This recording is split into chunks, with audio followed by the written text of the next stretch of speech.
Welcome, friends, to another DPZ show on the Sports Dad Collectible channel, and second installment of the Grail Series featuring Spinotron and Adam Gray. We're going to be talking about Kobe Bryant today. I have two of the best in-house, hobby experienced Kobe Bryant collectors.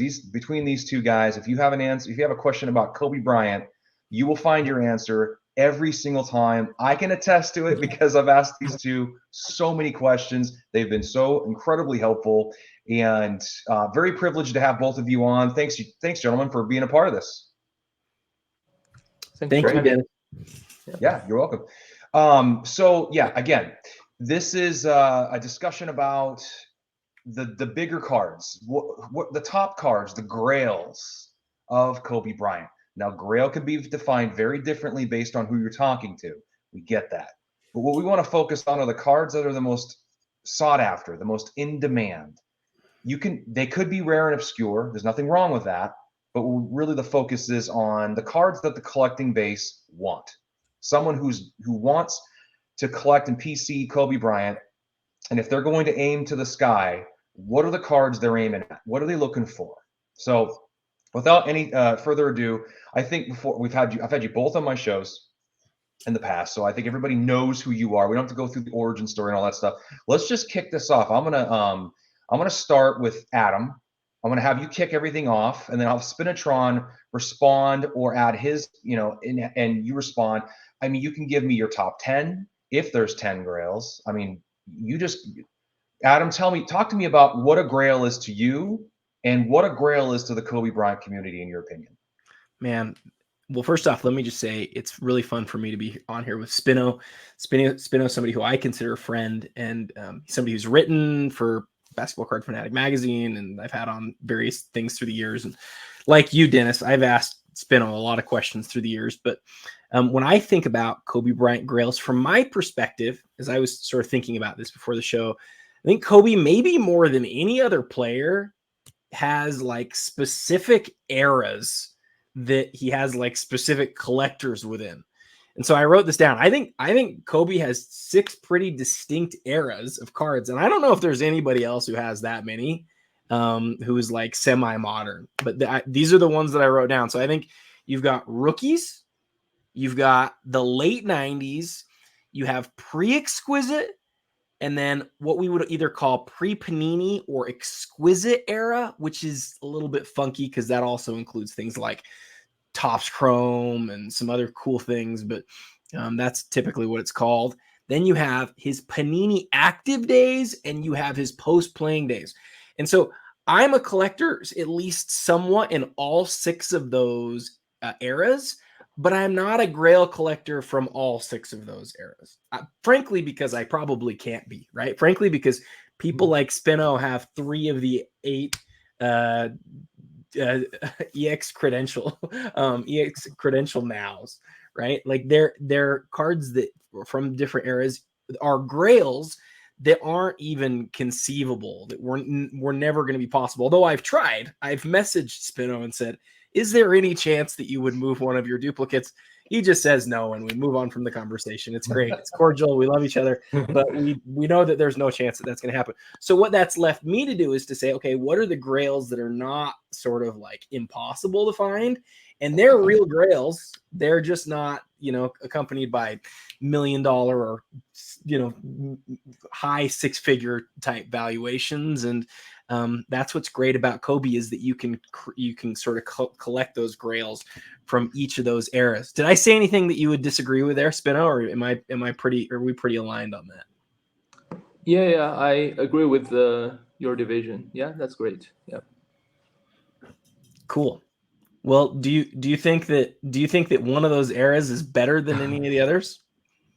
Yeah, for me it's like, yeah, I sort of I was considering like 90s, late 90s in my first one, and then like the 2000s era, basically the exquisite, ultimate, and those kind of things. And then it's Panini era, right? Like you have a Prism, you have a Natural Treasure, Immaculate, Flawless, those kind of things, and some innovations like a Silhouette and other stuff. Yeah.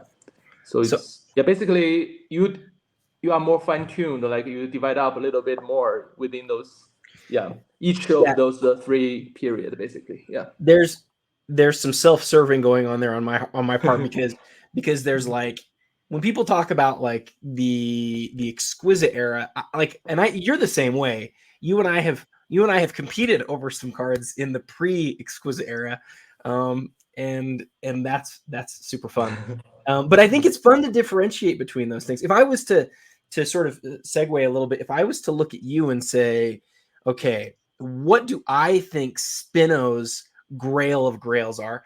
I think it's probably what most people think of as like the Kobe Grails. So we're talking about the green, we're talking about the credentials now, and those are like the 2 biggest ones from that second year that he's in the league. But for me, and so this is where I'm a little bit different, I'm lucky enough to have some of the late 90s big cards of Jordan. And I like the sets where Jordan is the best player to have Jordan, but the sets where Kobe isn't, where Kobe's not like the guy who's most collected, I typically go towards other sets. I want Kobe to be the guy who I like, the key guy to the set, but I know I'm different in that. I know I am. And I think most people would trade their whole collections and then their houses and everything else for your Kobe Green. So don't get me wrong. Those are like some of the greatest cards ever made.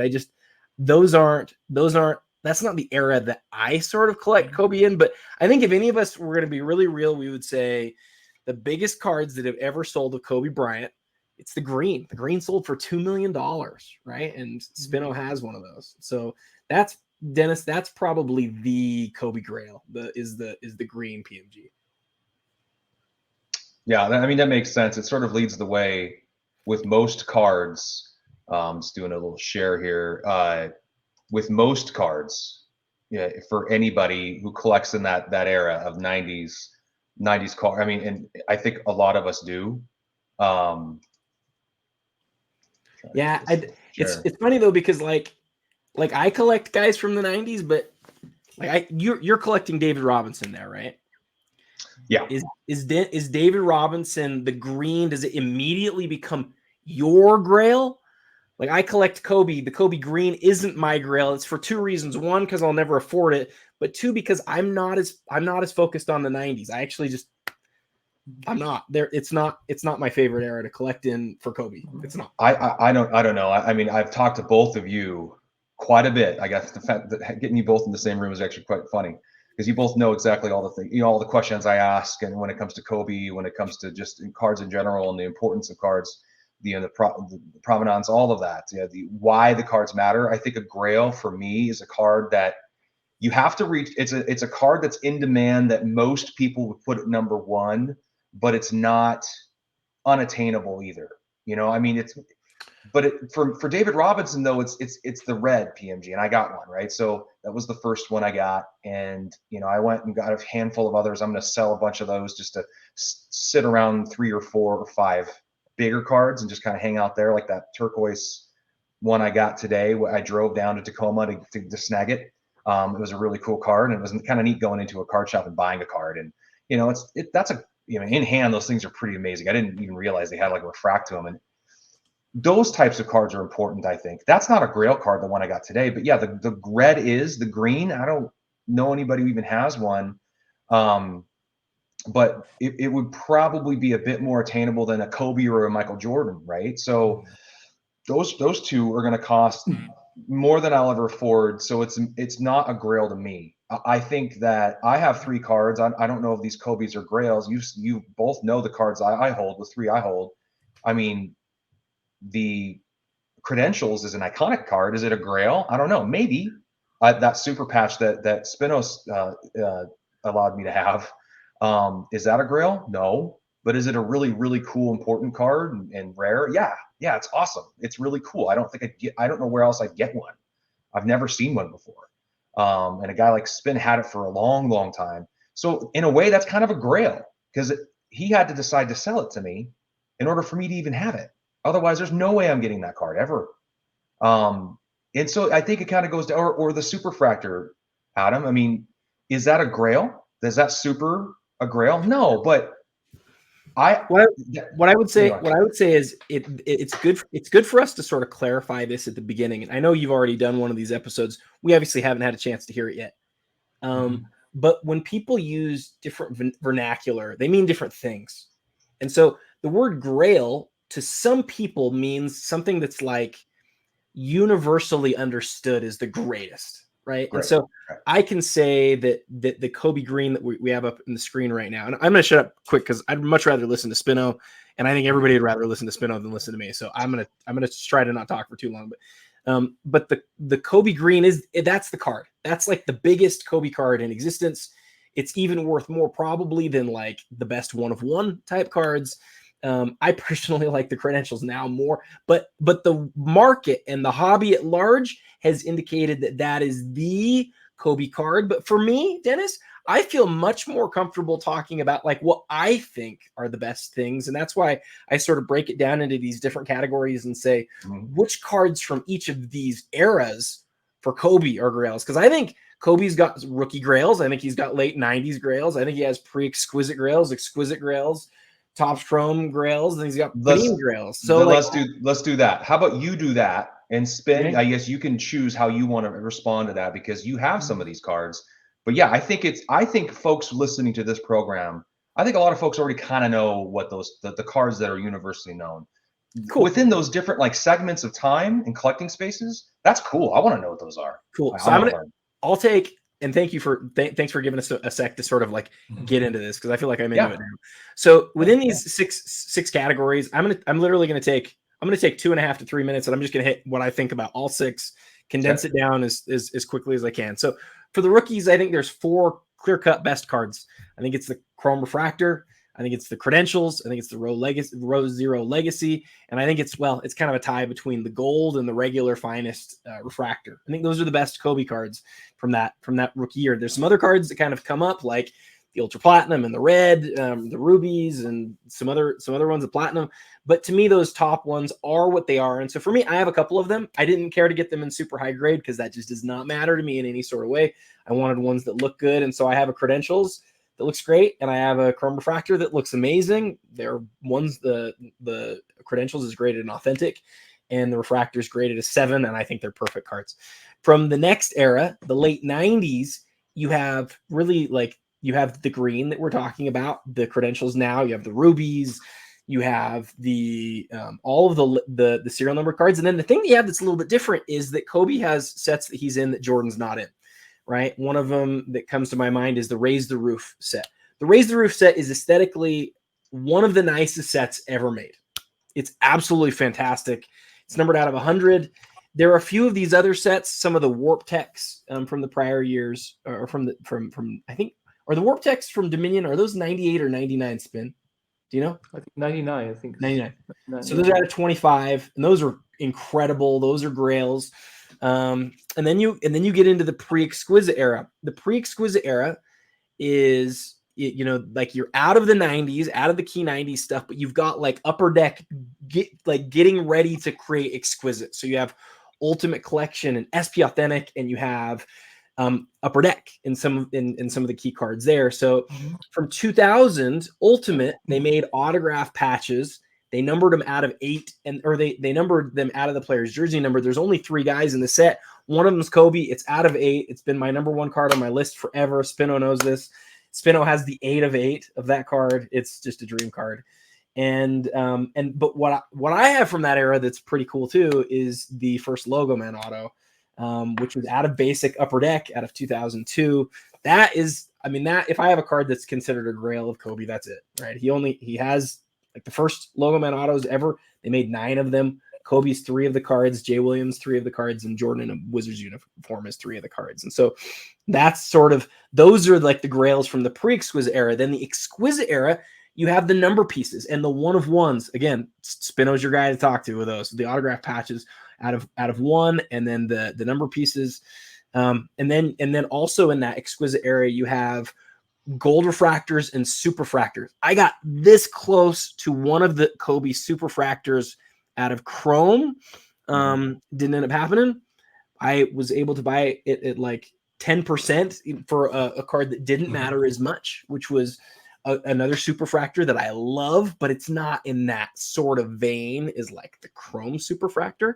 And then after that era, so that goes from 2003 to 2009. After that era, you get into the Panini era. And the Panini era is all about the super high-end brands. But for the real Grails, I think you're looking at Prism. And I think you're looking at 2012, the gold and the silver auto. Those are my other Kobe Grails, right? I have the 1 of 10 gold. Spin has the 8 of 10 gold. And then we both have the silver autographs too from that year, which are, I think, from the Panini era, that's as good as it gets. The other card that I think of, Spino, as a Grail from that early Panini era is the Black Mamba signature, the notable nicknames. I love that card, and I've wanted one forever. I think that's one of his best autograph cards, and I really wish that I had one of those. Do you have that card? Yeah, I think I have the both.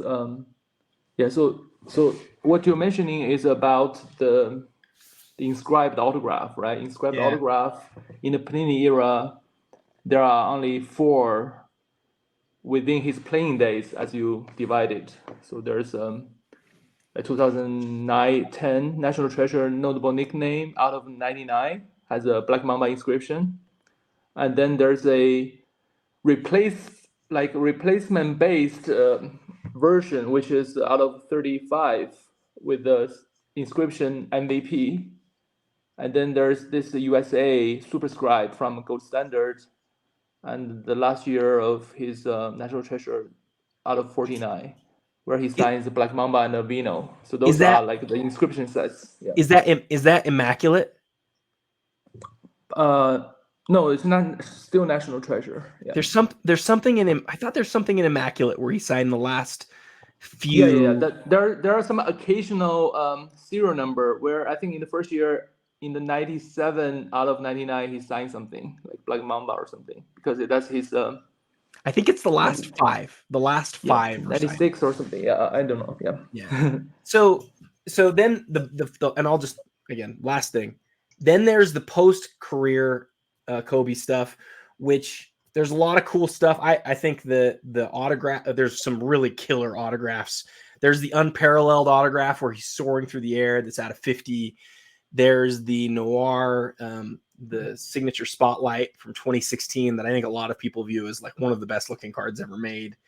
And then there's a couple of other ones, but though that I went a little bit longer than I meant to, but I think within each of those eras, there really are like the most key big time Grail type cards. And for me, my sort of collecting journey has like led me to sort of figure out, okay, which of those do I want to sort of focus on? And I've mainly focused on the Panini era and then the pre-exquisite era. Those are sort of my favorite eras of the 6. I mean, this card is gorgeous. I didn't even know this existed. This is how much of a novice I am. This is an amazing card. I mean, you don't need a PSA 10. I mean, obviously it's pretty expensive, but there's only 100 of them. I mean, look at this card. I can't imagine what this looks like in hand. Dennis, it's just as nice on the back too. It's one of those rare 2-sided refractor type cards that just. Again, there was one on MC Sports Cards about a month ago, and I was poor because I just bought the biggest card of my life. Yeah. But I wanted it so bad. I don't care about the grade. I'd love to buy a 7 of this card. That's what I'm saying. This is the kind of card where grades, again, like you said earlier, maybe it's not such a huge deal. Just owning one is important. How much are these, just to give folks listening an opportunity to understand, like what's the value? I mean, this is a $49,000 bid, 7 days left here in all. Again, we're not sponsored by any of this. It's just finding this stuff. Well, I guess you can go here and see what they think it's worth, but there's only 1 8. There isn't many of these. I mean, you could get an 8, and this is all that they're showing, but they're not really for sale very often. I mean, how often these come out? A few times a year. I didn't know about that, Kobe. Are we sure that's at alt right now? Because I should know that. I don't think that's at alt right now on bid. There's one at PWCC that's a 7. I don't see one at alt right now though, man. I wonder what's going on there.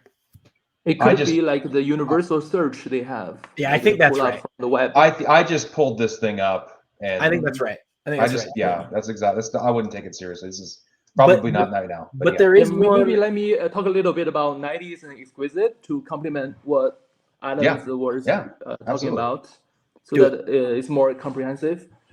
I think as you guys said, like Kobe is lucky in the sense that he's in almost every iconic set, right? And also, Grail card to me is like a card where people would trade everything for it, right? They would hold on to it until the last one to sell. Right. So it's very important to the collector themselves. And also, I think you can also tell from the market behavior. There are certain cards which are like more liquid, more commodity-like, shows up like periodically, like a few times a year. And there are also cards which just simply never show. So the PMG Green and the Essential Credential now are those type of cards, right? So for the 90s, I think Kobe is also a good example where the rookie cards is not everything. His best card starts in 97, 98. And because that's the first year when all the brands start to systematically introduce serialized cards, and there are always a numbered version parallel to the base card. And I think I found a good division, right? If you divide up the brands of Skybox brand, we look on the back, it says Skybox, right? Some on the back, it says a Fleer. Both of the company are the same company at that time. But if you divide it up like that, because all the Ultra Masterpiece and Flyer Masterpieces all belong to Fleer. And if you just say Skybox, which is like more, they are more famous for their design and innovation, right? If you stay within the Skybox era, you can say PMG Green and the Essential Credential now for the top players. Those are the two products in the first year of systematic serialization. In the Skybox brand, those are like the rarest parallels, right? So those are very hard attributes. There's no debate, it's irrefutable. So those, let's not talk about design. I think those attributes already set them apart from others, right? And then you look at the PMG, it's kind of a gem-like, very nice surface texture, and Essential Credential now or future, they are like very contemporary art style, right? Layered, and also the numbering, which differentiate between players and across the years. So those two, I think the PMG Green has this status is because people tend to chase them openly, right? People beating weight with each other. And for the Essential Credential, basically, I was the main chaser, right? I kind of absorbed a lot of set collectors along the way, so I'm more disgraced. So that's why it's less kind of publicized. But I think eventually those two are 1A and 1B. They should be on the same category. And also, I think another important thing is there's like a two-body problem. You have a rare version and you have a less rare version, right? Rare version is like top, which can define the ceiling, which can drag the less rare version up. And the less rare version is kind of a more affordable and a more accessible alternative, which also push the price up through an imaginary multiplier. So this kind of setup is very interesting for the growth of its value, unlike just one copy of like rubies or other stuff. Yeah, so I think out of those, there's also rubies, there's also PMG kind of series, and other like numbered things. So that's the late 90s. So Adam focused on a little bit of a pre-exquisite, which you touched upon pretty well. So I'm just gonna focus on exquisite, right? Exquisite has a 7-year run, and because of the collector who is called a Jim, right, dominating the first 3 years, which basically has everything. He has the master set before he sold them all. So because everything is not available, and even the most scrap 1-for-1 is super valued, and it's kind of a holy grail. So I think from at least among the exquisite collector, like of long experience, they always view the first 2 or 3 years as the best, most desirable exquisite years, and also they tend to reflect, right? Usually the first couple of years are the most innovative, most like fresh. I think the two nicest set in that brand is emblems of endorsement. I think is and also number pieces. I think those are the top cards. So if you give me 4 cards for the Kobe, I would say green and credential now, and then first year number pieces out of 8 and emblems out of 15. Those are like top 4, and span through the 2 different era. And also one need to understand the historically how the hobby evolves, right? Different company kind of compete and replace each other. In the late 90s, Fleer is innovative in terms of design, right? And also some concept. But Upper Deck already introduced, like bring the fan closer to the game, like memorabilia, autograph, and those get magnified in the exquisite, where it's the highest end product, like $500 per box and so on, right? So those are kind of, so then the Fleer cannot compete with those kind of auto patches. So they kind of go out of, like go into the bankruptcy mode. So after, in the exquisite, they also have like a dual logo man and stuff, but I'm not too keen on like a dual card. I'm just like the solo cards. And besides Adam's Logomania, there are 3 versions, right? But then there are also 3 ultimate logo auto for Kobe. I think those are also the top cards, basically. Only 3 years. For sure. And then I think it's worth mentioning, like in the later part of Exquisite, 2008, I think there's emblems, which is out of 10. Yes. With the patch window, looks like a sky. That card is extremely popular in the Asian community. Signed in gold, so right? That's worth mentioning. Yeah. Signed in gold. Yeah, also, yeah, also one of the, I think it's the only one that Kobe signs in gold, right? Probably. That's right. Yeah, and the patch like sits inside the sky-shaped patch window. That's super sick. Yeah. Can I ask you a couple quick exquisite related questions, Spino? Yeah, sure. So you said 03 emblems, which is a great card, right, and 03 number pieces are the best. And so 2 questions. If you didn't have either, so you've got to sort of like imagine you don't have anything, and you have a chance at getting an 04 number pieces or an 03 emblems, which of those 2 cards would you rather have? Okay. Yeah, I think the 03 emblems actually historically sells higher than the number pieces, like before the recent times, right? And there are several set collectors who has everything, just not the Kobe. The Kobe hasn't showed up for like, let me think, maybe 15 years or so. Really? And James sold his collection. There are 3 copies from that collection. So suddenly the market sees 3 copies. I think one collector got 2 copies and did something with it. I think that card is a very, very like iconic because it's not available very beautiful. You're saying, just to be clear, you would take the 03 emblems over the 04 number pieces. Yeah, because it's part of my top 4. Yeah. Okay. I think that's the best set, actually. Best set in the exquisite. You like the emblems more than the number pieces? I mean, just let's disregard a year, just talk about a single release. I think that's the best set, in my opinion. Interesting. Yeah. I like that you feel that way. I think that makes sense because if you average the players out, like if the players' numbers, 15 and 10 are generally less than the average player. But those first 2 Kobe's to me are like 2 of the nicest.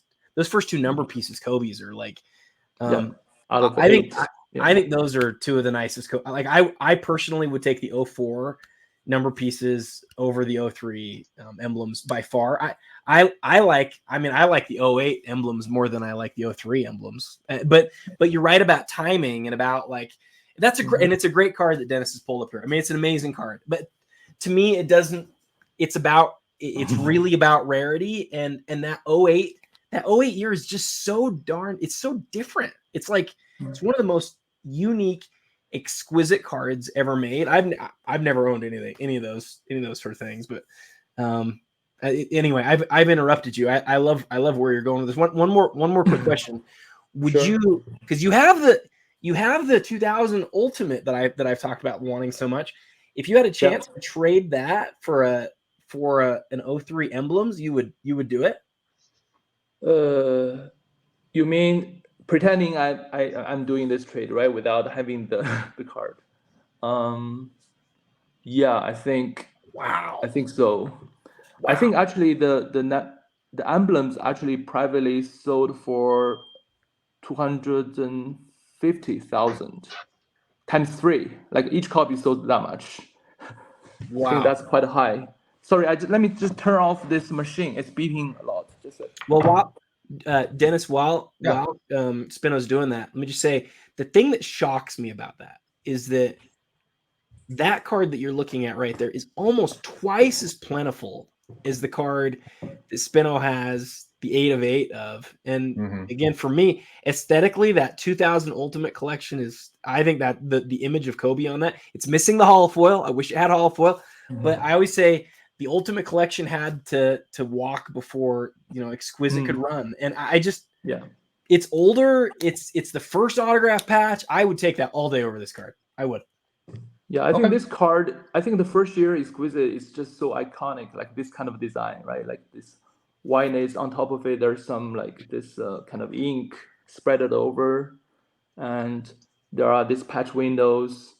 I think it's very clever if you just go by the names, right? They have emblems, which means it's kind of the patch is coming from the team like logo card, like Lakers or something, and the number pieces tend to be patched from the numbers, and the noble nameplate is from the name, and so on. Limit logo is like big kind of logo cuts.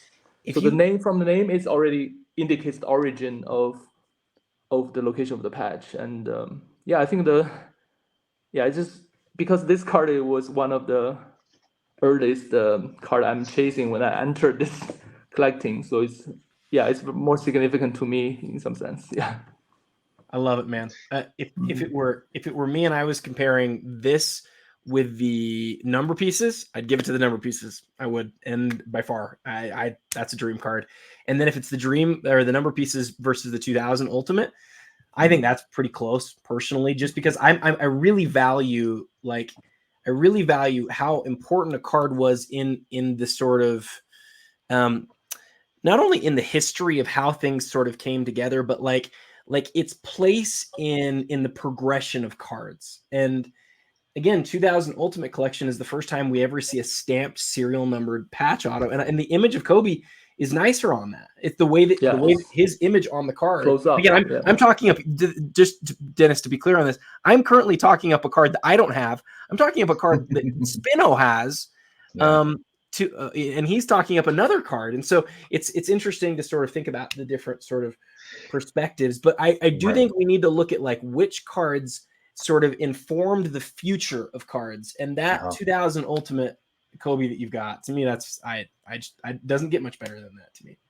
Well, I think what's interesting too about all these cards we're looking at, you can almost ignore all this up here. It just almost doesn't matter. It's the card. Everybody just wants to have it, as plentiful it is or not.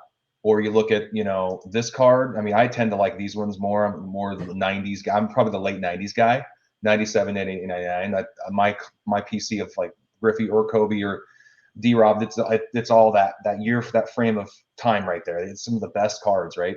But when you look at some of these, I have this Kobe, but in an 8, you look at these cards, and I think we're talking about, we started talking about Grails, but we sort of morphed into this conversation about the important cards for Kobe, right? And I think can those be intertwined? Tell me, yes or no? I mean, am I wrong? Yeah, I think in the ideal world, in the idealistic world, in the perfect world, the most important cards should be the Grail cards, right? Those should be coinciding.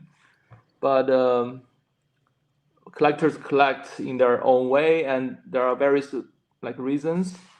Sometimes market influenced, sometimes kind of a big collector determine the perception or something, or a collector kind of shut out other collectors, so that card kind of doesn't exist. So it's sometimes they deviates, but I think to me, like historical first are the very important attributes you have to pay attention to. Yeah, I think the first is auto patch, and also no variation, and then machine stamped, as Adam mentioned in Automate 2000. That's definitely a historical card.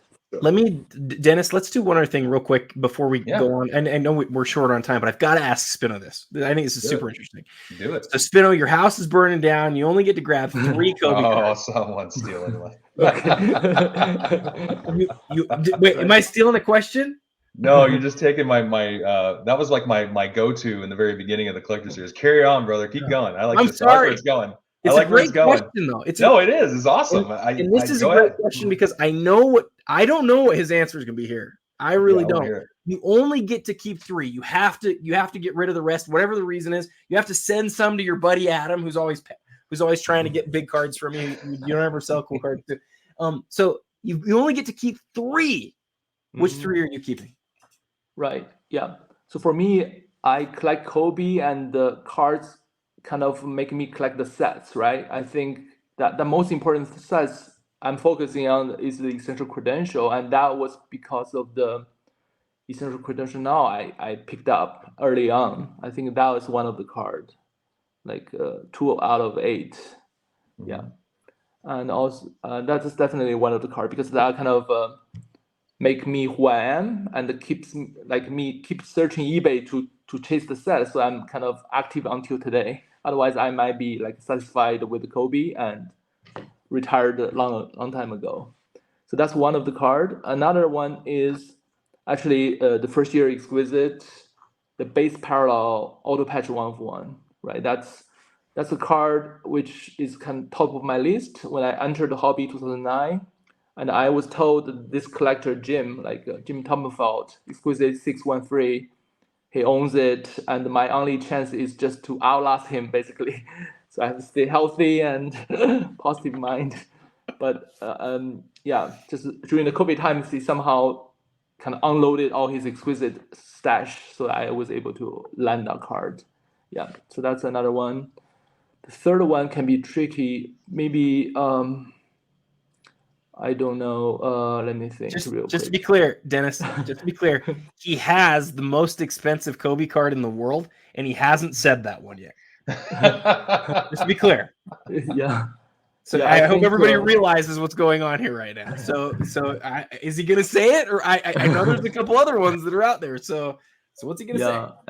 I mean, for me, let me think real quick. Which one? I think one of the most proud moment is for me to be able to complete the very last pack issued auto patch card of a Kobe. I think it's in Exquisite, in Immaculate, right? 2007, 2008, 2017, 2018, and it's Immaculate numbers out of 8, because it's it's kind of an immaculate version of number pieces. And Kobe was featured wearing 8 in the game when he scored 81 points, basically. And I was able to get all 8, right? I think that journey is also very special. I think I like the 8 out of 8 of that card. Yeah, so those 3. Wow. Also representing 3 different eras, so it's kind of also very representative, very unbiased. Yeah. I love it, man. Isn't that awesome? That's special. I mean, we know what one you're taking, buddy. Adam's he's gonna grab that logo. I think what's really fun about these discussions is that we learn that it's not just about what everybody thinks is the greatest. It's about what you as a collector think is the greatest in your collection, in your opinion. And I think, there's obviously the popular, unequivocal, the PMG green or But then you also have some of these cards that are just amazing, that are very important to the collector in that particular frame of the career that they're collecting Kobe in, or any player. It's interesting listening to this discussion after listening to the discussion, or having the discussion with Josh about LeBron. It was just, here's the very best card. And it started from like, these are the cards that are the most important, but here's this is the most important card. And it ended with, I just pretty much sell and trade everything I have just to get that one card, and I'd be happy just having that one card. It was a very interesting discussion on how it went there, because everybody does it differently, right? And they like, we collect and view all this differently. So this is a great discussion, gentlemen. Any other cards that we need to talk about, or anything else you guys want to add? Well, I want to point out real quick, the conversation with Josh that I haven't heard yet is interesting, because I think LeBron has a clear-cut number one card. And I said that Kobe's is the green, but here Spino just chose 3 cards of his ahead of the green.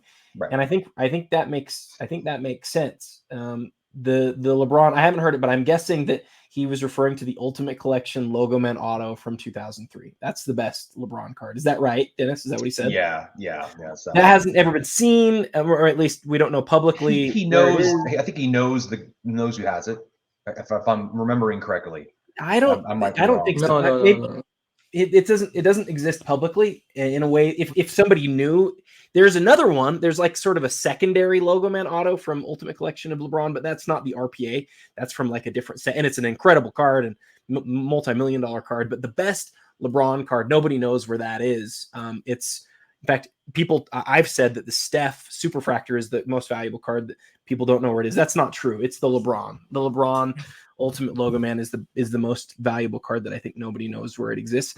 But with Kobe, like, I own his first Logo Man Auto. It's not his keyest card. We know it's not. It's not. The green would outsell it by 10x. It's a different world for Kobe Bryant, and that's what I love about collecting, is that these players have very different elements to them based on when they came into the league and how the hobby sort of changed that time. Kobe's second best card, as far as value goes, was the Black Label Chrome Refractor, and neither Spino or I would. I don't want to speak for him, but I don't think he, and I know I wouldn't put it near the top of the list for me. Do you think that's more of a reaction to the boom in the hobby, where folks were coming in and learning about what Black Label meant? And I kind of feel like there was a moment in time where that card was the card, and novices would go, okay, yeah, that's the card, but nobody, Raise the Roof. I just learned about that card today, folks, and I love Kobe. And I've talked to Spino and Adam in Anesium about Kobe and the cards, and I don't know how many times we've been sitting there wearing out our phones talking to each other about, and I didn't even know about that card. There's so many wonderful cards, but at that time, that's what everybody kind of knew it existed, or the PMG red or green. Do you think it's is it because of that? Yeah, I think, in my opinion, I think the investor or the people who has a different perspective to the hobby, right? Mm-hmm. They might, for example, people from vintage era, people from ultra modern, when they enter the space, the first thing they look at is the rookie card, right? And then I think the most iconic Kobe rookie card will be this Topps Chrome Refractor, right? Which is unnumbered. So there's going to be around, I think it's probably around 500 copies or 1,000 copies. And for unnumbered cards to differentiate, there's this condition, right, assigned by well-established grading companies. Mm-hmm. And to further differentiate, like this Black Label basically is perfectly, every aspect is perfect, like 10 in each of the assignments. So, and also I think that one sold very high is also the card that is not greened too much, right? There are 2 copies of a Black Label, one is a little bit greener. And this card has some weird thing going on. If you preserve it very well in the bank, in the temperature and humidity controlled situation, it still will become green somehow. And so that card is perfect in a possible way. So it's very attractive to the investors, mm-hmm. and people like shining cards. So it's kind of understandable. Yeah.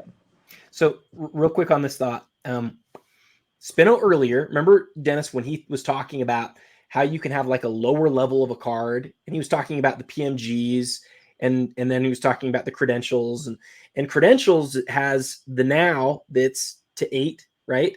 And then the future that's to 63. Is that right? Yeah. 73. 73, my bad. And then you've got the base. Whereas, and then the Metal Universe, you have the base, you have the red to 90 and the green to 10. And then you have various conditions across all three of them.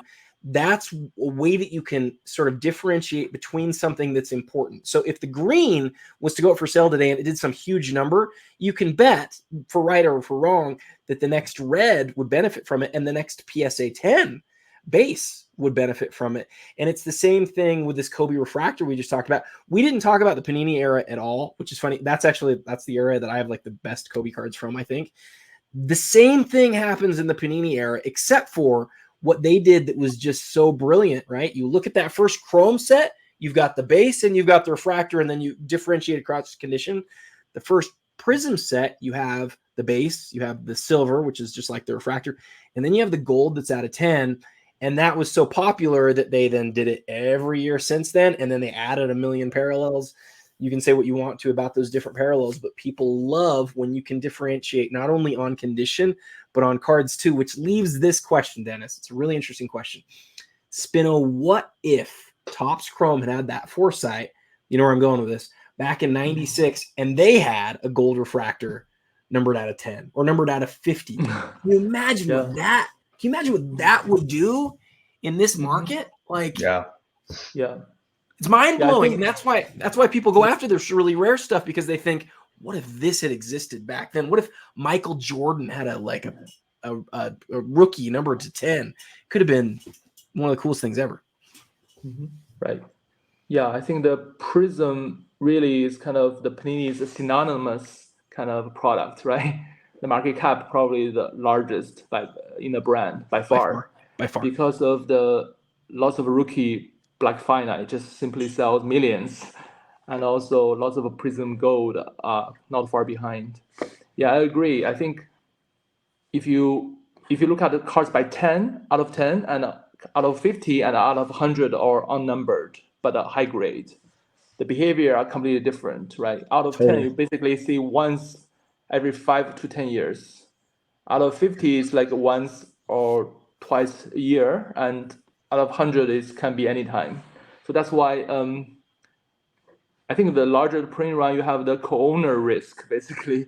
Yep. People who cannot hold it very steady when the price goes up or down, they always sell somehow. You want to take this thing, but for the lower rare version, I think once they sell high, people feel more attached to it, right? They think more like highly of them, so they tend to hold on to them longer.